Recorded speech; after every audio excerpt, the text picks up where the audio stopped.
ABC থেকে English grammar and spoken ক্লাসে আপনাদের স্বাগতম। আজকের আমাদের আলোচনার টপিক হচ্ছে ইন্ট্রোডাক্টরি ইট অ্যান্ড দেয়ার।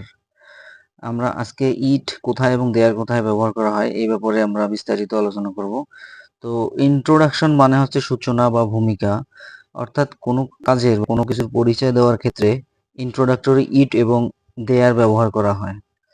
অর্থাৎ আমরা বলতে পারি যেখানে সাবজেক্ট নেই সেখানে সাবজেক্ট হিসেবে ইট এবং দেয়ার বসে, তবে কোথায় ইট এবং কোথায় দেয়ার সেটি ক্লিয়ার করার জন্য পরের লাইনে বলা আছে যে স্থান বোঝাতে দেয়ার বসে। এখানে ইট হচ্ছে প্রোনাউন এবং দেয়ার হচ্ছে একটি অ্যাডভার্ব, পার্টস অফ স্পিচের দুটি অংশ।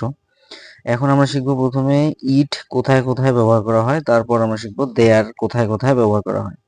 তো ইটের কিছু ব্যবহার হচ্ছে যে এখন প্লাস সময়, দিন, রাত, মাস, আবহাওয়া, তাপমাত্রা ইত্যাদি যদি বোঝায় তখন ইট সাবজেক্ট হিসেবে ব্যবহার করা হয়। মানে এখন সকাল 7টা, তাহলে বলতে পারি ইট ইজ 7 AM। এখন সকাল, এখন বিকেল, এখন রাত, এখন দিন, এরকম বাক্যের ক্ষেত্রে it is morning, it is night. তবে এই এখন শব্দটির ডিরেক্ট নাও ইংলিশটা এখানে না বসালেও চলবে। তো এরপর হচ্ছে 2 নাম্বার ব্যবহার, সেটা হচ্ছে ইটের পর যদি আবহাওয়া নির্দেশক ভার্ব থাকে। এর আগে আমরা ভার্ব দেখিনি, যদি আবহাওয়া নির্দেশক ভার্ব থাকে, যেমন বর্ষাকালে বৃষ্টি হয়, তারপর গতকাল গুড়ি গুড়ি বৃষ্টি হয়নি, এরকম ক্ষেত্রে বর্ষাকালে বৃষ্টি হয়, তাহলে ইট রেইনস হচ্ছে এখানে মূল সেন্টেন্স। কোন কালে হয়? In the rainy season. তারপর গতকাল গুড়ি গুড়ি বৃষ্টি হয়নি, অর্থাৎ যদি গতকাল গুড়ি গুড়ি বৃষ্টি হয়, এটার ইংলিশ হচ্ছে ইট ইট ড্রিজিলড স্টারডে। এখন হয়নি যেহেতু, এই কারণে নট বসাতে হবে পাস্ট ইন্ডিফিনিটের নিয়মে, ইট ডিড নট ড্রিজিল স্টারডে। রবিবার হতে বৃষ্টি হচ্ছিল, it had been raining since Sunday. এগুলো আমরা টেন্সে গিয়ে দেখব যে হচ্ছিল জন্য হ্যাড বিন, তারপর হয়নি জন্য ডিড নট। তখন পরবর্তীতে আর কয়েকটি ক্লাস পরেই আমরা টেন্সের আলোচনায় আসবো, তো টেন্সে গিয়ে এগুলো আমরা ক্লিয়ার হব। এরপর ঘড়ির বিভিন্ন সময় নির্দেশ করতে ইট ব্যবহার করা হয়, যেমন এখন 6টা বেজে 5 মিনিট, যেমন ইট ইজ 5 minutes পাস্ট 6 নাও। মূল কথা হচ্ছে 5 মিনিট কি হয়েছে, পাস্ট হয়েছে, অর্থাৎ 6টা বেজে 5 মিনিট, তার মানে 6টার পর 5 মিনিট হয়েছে, 5 মিনিট পাস্ট, এই কারণে 6 নাও। তারপর এখন 8:15, তাহলে মূল কথা হচ্ছে এখন 8:15, 8টা বাজে, বাট মানে 15 মিনিট বেশি হয়ে গেছে, তাহলে ইট ইজ কোয়ার্টার পাস্ট। কেমন পাস্ট? 1/4 পাস্ট, এই কারণে ইট ইজ এ কোয়ার্টার পাস্ট 8 নাও। এখন 8:45, 8:45 মানে হচ্ছে 9টা বাজতে 15 মিনিট বাকি আছে, তাহলে it is a quarter to 9। এখানে একটু লক্ষ্য করবেন, সোয়া বলতে পাস্ট, অর্থাৎ 15 মিনিট অতিক্রান্ত হয়ে গেছে, আর টু বলতে এখনো সেটা হয়নি, 15 মিনিট বাকি আছে। তারপর 10টা বাজতে 7 মিনিট বাকি, তো আমরা কোয়ার্টারের ব্যবহার শিখলাম। এখন যদি অন্য যে কোনো মিনিট আসে তাহলে কিভাবে হবে, যে ইট ইজ 7 minutes to 10, অর্থাৎ 7 মিনিট এখনো আছে। কোথায়? টু মানে দিক নির্দেশ করছে 10-এ যেতে, তাহলে যদি 10টা বেজে 10 মিনিট বাকি থাকে তাহলে ইট ইজ 10 minutes to 10। এভাবে আমরা একাধিক বাক্য এবং সময় বলতে পারি। এরপর ইটের আরো কিছু ব্যবহার দেখবো আমরা, যে দরকার নেই বোঝাতে।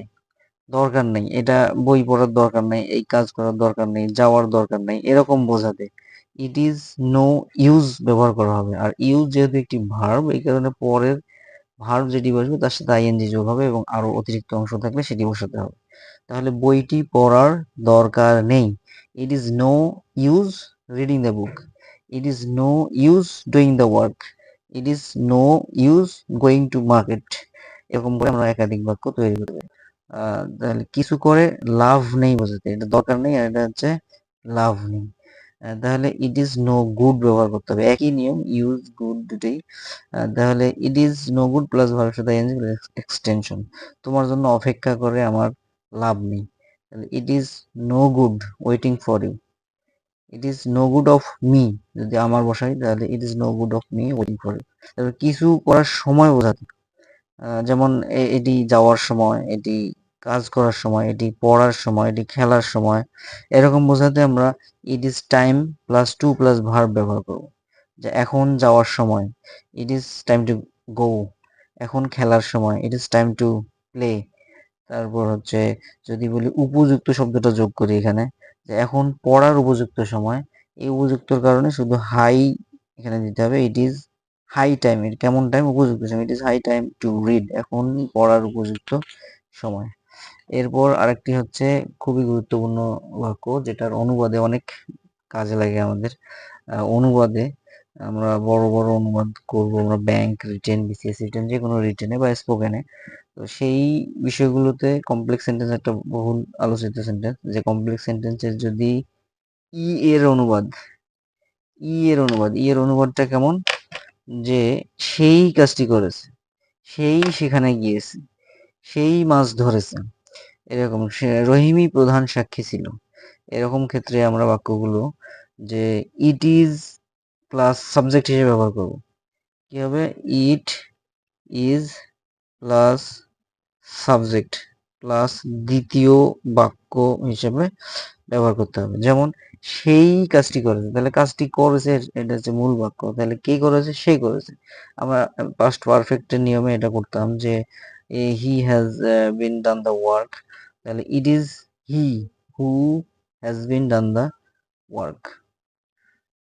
হু হ্যাজ, এখানে বিন হবে না, sorry, who has done the work.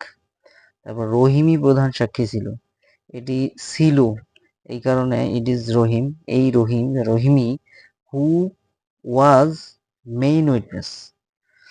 আমি ভাবি, কে ভাবে, যে তুমিই ভাবো, আমি ভাবি, এরকম ক্ষেত্রে it is I who think, আমি করি, it is I who do.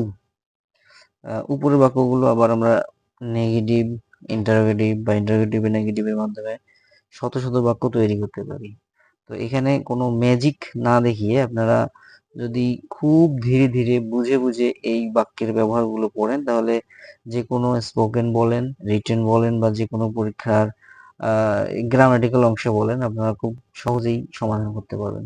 তো বন্ধুরা, অনেকে দেখা যাবে যে ম্যাজিক শিখুন, ট্রিক শিখুন, এগুলো শিখে আসলে আহ, হয়তো দুই একটি বাক্যের গঠন শেখা যাবে, কিন্তু যদি আপনারা একদম শুরু থেকে শিখতে চান, তাহলে এই পেজের বাকি ভিডিওগুলো আপনারা শুরু থেকে দেখে আসুন। যদি কেউ প্রথম এই ভিডিওটি দেখে থাকেন, তাহলে আমি তাদের পরামর্শ দিব এই শুরু থেকে আমার এই পেজের ভিডিওগুলো দেখুন। তার কারণ যে কোনো কিছু শুরু থেকে যদি আপনি, সেটা এবিসিডি থেকে হোক, লেটার অ্যালফাবেট থেকে হোক, আপনি শুরু থেকে একবার ধরতে পারলে এটি খুব সহজে আপনারা স্পোকেন অ্যান্ড গ্রামারটা আয়ত্তে নিয়ে আসতে পারবেন, এবং যেটি আপনার যে কোনো পরীক্ষায় আপনাকে ভালো মার্কস পেতে সহায়তা করবে।